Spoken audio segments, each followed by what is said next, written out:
Now we're going to have a different, okay, round of applause, I forgot, for the group. We're going to have a different presentation now from Ntangeki Nshala. He's going to present a paper on leadership. Ntangeki Nshala is a leadership expert. He's an author, trainer, and speaker. His books on leadership are highly rated. He provides leadership consultations to executives of various private and public institutions. He has more than 20 years of corporate experience with various institutions at senior levels, mostly in banks.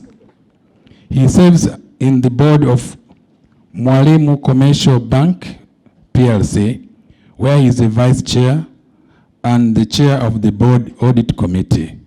He is a CPA holder, and he holds an MBA in finance and banking. Mr. Nshala, please.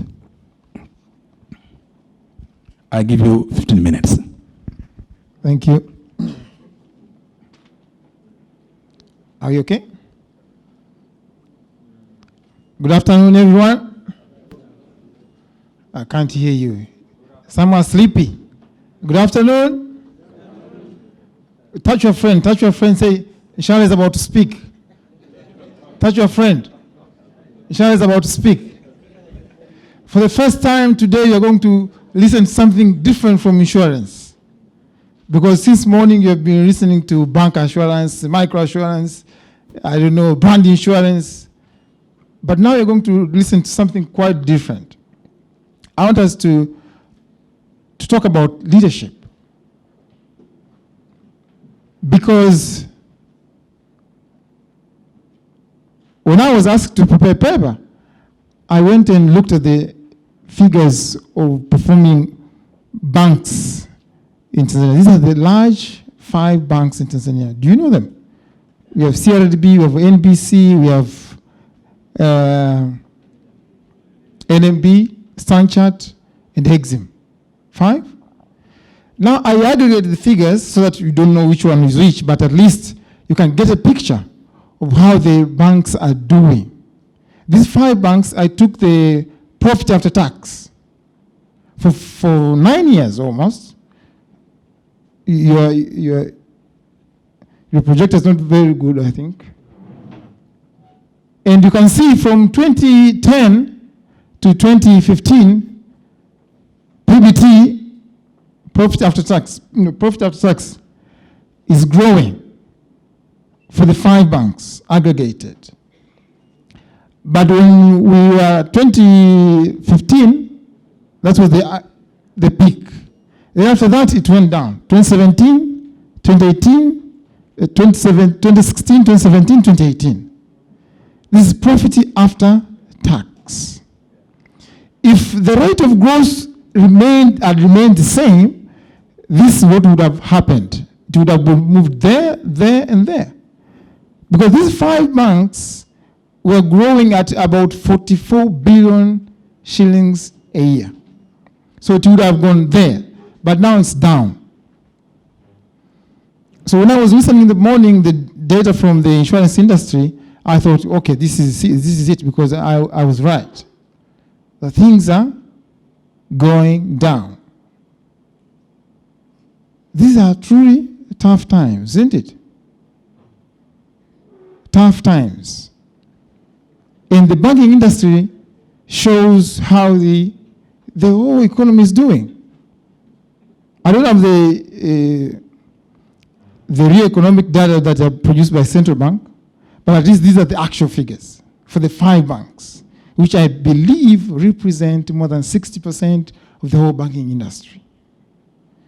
And the banks perform because of the whole industry, other industries. Isn't it? So, what's the problem? What's the problem? Because now, the insurance brokers, insurance companies, manufacturing industries, hotels, and other businesses, hello? And other businesses are suffering. But why are they failing? I think it's because of one common factor. One common factor. And that is leadership. Now, what is leadership? Leadership is simply the ability to lead people towards a prescribed goal. That is leadership. Somewhere I read that everything rises and falls on leadership. So if you see this rise and see the fall, it's because of what? Of leadership. And now, one gentleman said, we can survive these turbulences because turbulences in business are normal. Turbulences in business are normal. But those who are with bad leadership will suffer or will collapse or will die. Those with good leadership will survive and later thrive. They say when the going gets tough, the tough get going. So we need to toughen up. And tough times never last, but tough people do. So we need leadership. But how is leadership going to really help us? Someone said,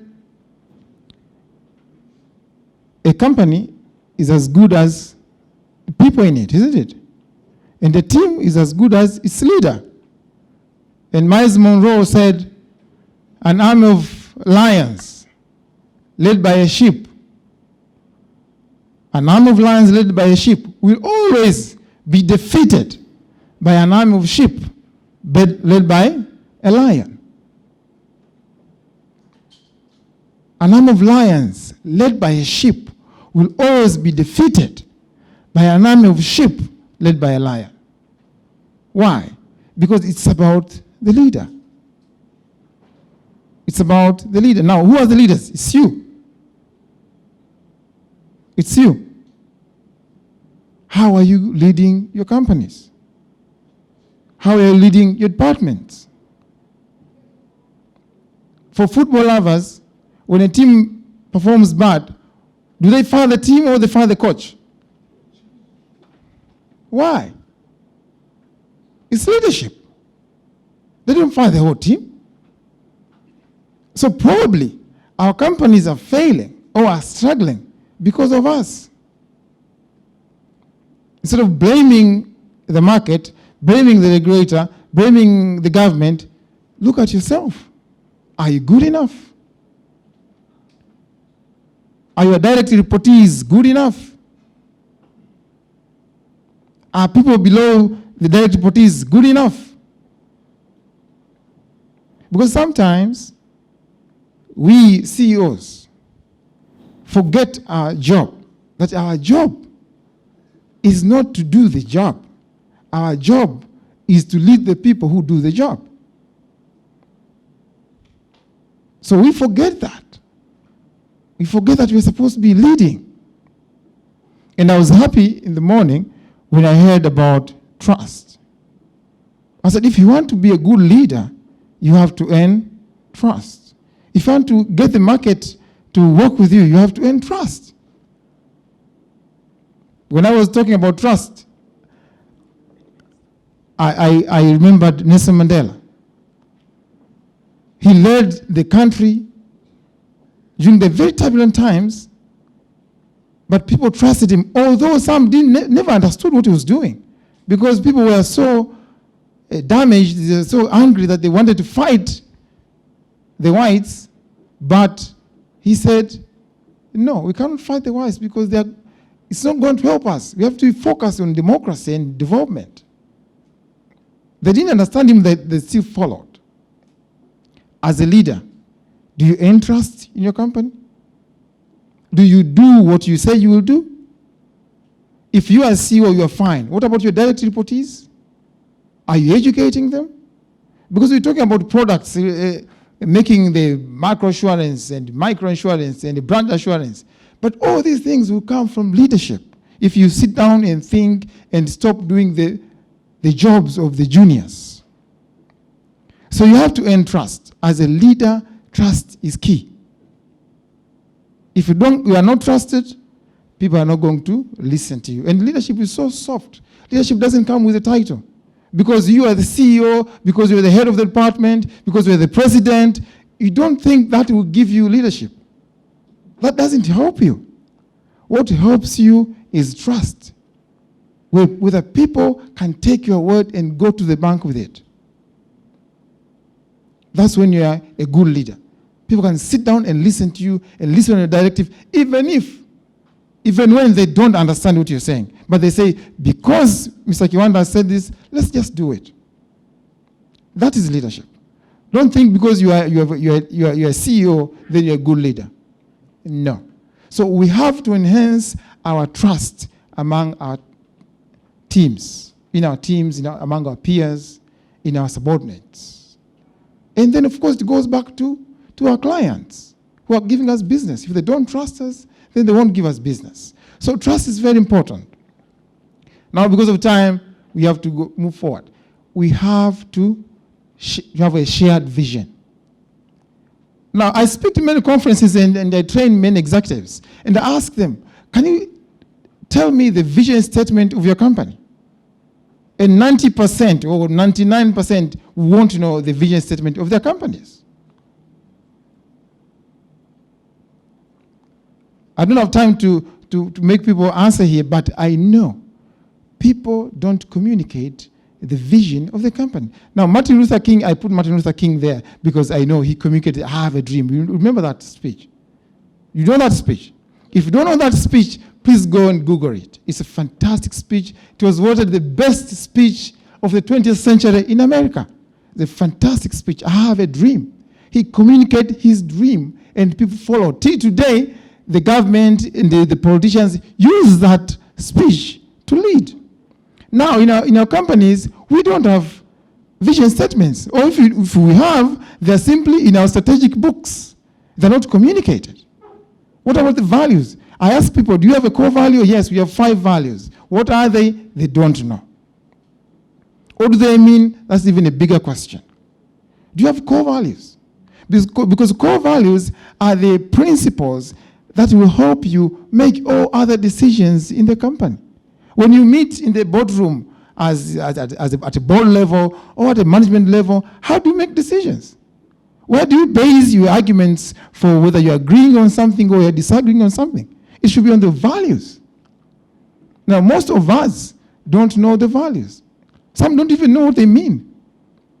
So I want to challenge you, because of a matter of time, we don't have a lot of time. I want to challenge you guys, go back. When you go back to your office, read at your core values. Read them, all of them. And try to ask yourself, what do they mean? And how am I going to interpret these core values in my day-to-day activities? Because if you can't, then what are you doing? And as a leader, people can beat you. You know, some smart kids can come and beat you with IQ. They can beat you knowing insurance. They can beat you knowing so many things. But no one should ever beat you in understanding the vision of your company. Are we together? No one should ever beat you in understanding the vision of the company. Otherwise, then you are not a leader. Because with the vision, you know the purpose, you know the values. Are we together? We don't have a lot of time. I want my friends to go and toughen up. Because these are the long-term strategies that will help you lead your company to a better future. Another principle, be committed. Commitment. Commitment for a leader is very important. How do you show commitment? You show commitment when you're in the front line. You show commitment when you tell people, we have to work hard. You show that you're working hard. When you find challenges, you are there to solve challenges. You don't run away. When they say, let's go to the trenches, you are there. You're folding your sleeve and you're working hard. You live to the true values. Whatever you say is exactly whatever you're going to do. This is why I use this photo, because Nyerere was committed. Kaunda was committed. Samora Machel was committed. These were committed guys. They were going to the front fighting for independence. Now, are you committed to the goals of your company? You should be committed and show it. Don't just say, show it. Is working hard, being If you want integrity, be the person of integrity. Are we together? Communicate. Communication is very important in leadership. Master, give me your time. Communication is very important for leadership because if you don't communicate, people don't know where you're going. If you have values, if you have goals, if you have ambitions, or you have aspirations in your company, communicate them. Communicate to your staff, to your subordinates, to your peers, to your customers. People have to know what you're doing. That's leadership. If you can't communicate, you can't become a good leader. You're going to become simply a manager. And management is going to help us, but does not take us where we're supposed to be going. We have to graduate from being managers to becoming leaders. Are we together? Empower your people. I was talking to one CEO of the insurance company, say, people in insurance are not empowered. In what way? They're not trained. People are not trained. But why empowering means much more than that. Delegate their job. Let them learn to become good officers, but also to become good leaders. You know, the problem with us, like from morning to evening, we have been talking about what? Microinsurance, insurance, this one. But no one is talking about leadership. This is the time we're talking about leadership. Because at the end of the day, leadership is what matters. Leadership is what matters. So, empower your people. Grow them up. Don't let them stay in one department for 10 years, for 5 years, doing the same thing. It's boring, right? Make them grow. Because everyone wants growth. So why do you keep your officer, is an underwriting officer for 10 years? Make them learn new things and become better. Because if you are a CEO and your people are growing, you can get more time to relax and think and strategize instead of doing handwork. Build the team. Build the team. How do you build a team? From recruitment point. Now, if you don't know your values, you don't know your vision, you cannot recruit good people. And many CEOs and business executives fail from the first point on recruitment. They don't take time to recruit good people. Real Madrid wins only because they have good people. And then they get a good coach, which is you probably. But you have bad people, my friend, don't expect anything good because you are not putting your time to do the important job, which is building the team. It's about the team. So about one guy, not you being the smartest. You can be the smartest CEO, but if you don't have a good team, you cannot make it. You lose your short term, fine, but long term, you lose the championship. Of course, appreciate your people. Appreciate your people. Make them understand, know that you recognize their good job. Make them happy. Make them feel that they are growing, they are trying. And guide them to growth. That's how you're going to turn around this kind of performance. Because they say everything rises and falls on leadership. It's not the money, it's not the customers, it's not the capital, it's leadership. There's capital everywhere. There are skills everywhere. There are customers everywhere. It is the leadership that will change the performance of the company. Thank you so much.